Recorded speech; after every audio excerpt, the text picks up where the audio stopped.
I completed reading chapter 3 of Conway's Points of Topology book. This is not going to be one of those videos where I say I completed the book. Nothing could be further from the truth. Conway correctly says mathematics is not a spectator sport. And so I have not done any problems in the book. I completed a couple of proofs that are problems. So effectively I've done maybe like 1 or 2 problems. No. So all that I've really done in these 6 weeks that I have spent on and off reading this book is to get acquainted with the terminology, assemble a collection of topology books with which I can learn the subject that is discussed here. I have learned a few things just from reading and understanding some of the theorems. But some of the theorems I have not really understood, and I'll only begin to understand this material once I hit it with a bunch of problems. And so that's all that there is to these 6 videos, of which this is the last one. It's really almost like a decipherment job on this book. A couple of typos, a couple of terms that are not explained well. Many terms actually that are I don't believe are explained well. The book is too short and has no diagrams, and so there will be a second pass with problems in which I'll be able to appreciate how good the book is. And the book is really good in the sense that it does things that Munkers does not do. Really, this is an analyst's topology book, whereas all these other topology books are topology books by topologists for topologists. So that's the distinction between those books and this one, and what makes this book worth a full read. I'll go to my notes, but I'm not going to dwell on them too much because really, all this is a first pass reading that needs to be followed by a bunch of problem solving, which is what I love to do anyways.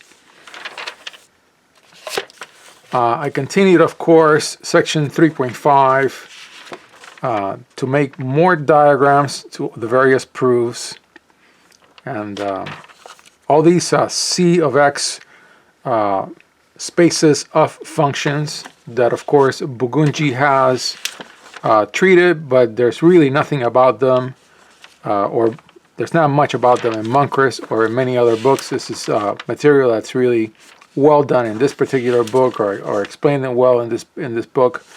I did a lot of ChatGPT to figure out what beta X. That beta X is just a name. It's not X times beta. It's just a name. And then, of course, I went and I did some digging for the Alexandrov extension, which is really similar to stone-sec compactification. And so I'll be using this material for the second pass. More reading, of course. You put a point, you take something, you add a point to it, and that's what your 1-point compactification is.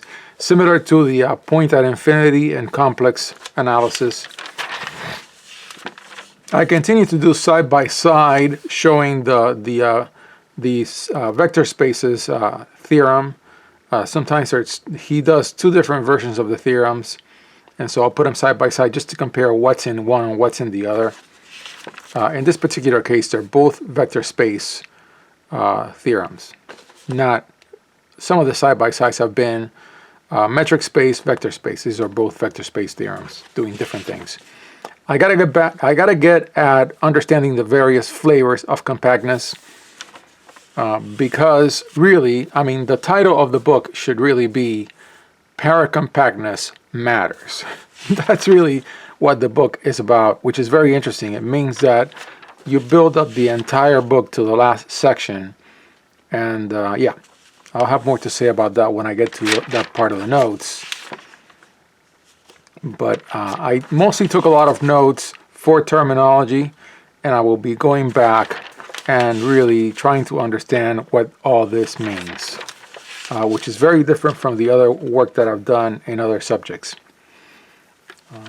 Ordinal numbers, I'm going to have to go back and read on ordinal numbers a lot more. Try to understand why all these flips happen. Another major thing that I'm going to have to go back and dig in is refinements, understanding refinements. This is my drawing of a refinement. It may not mean anything, so I have to figure out how refinements work. And local, anything local versus global, I will have to go study on that a lot more.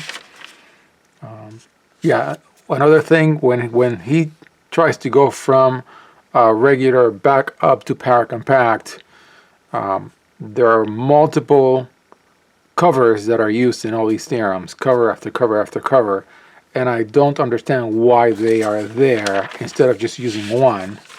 That's another thing that I need to understand. So mostly this reading is for what I need to go and figure out versus what I'm learning. It's a little not what I like, but that's how I'm going to do it for this one. End of book, read. Then I picked up, I put a little video of the website where I picked up this article by, I guess you pronounce it, Dieudonné. It's got an accent and the E, from 1944. And this is supposed to be the paper where Dieudonné really explained what paracompactness is. And so you take compactness and then you take out some things for the general compactness, and you get down to a more general theory of paracompactness that fits metrizable spaces. That's all I know, and a second pass with problems hopefully will get me to understand what it all really means. I did drag out Ernest Michael's two papers that are mentioned by Conway that are the last section of the book on paracompactness, and I'll be going through this on my next pass.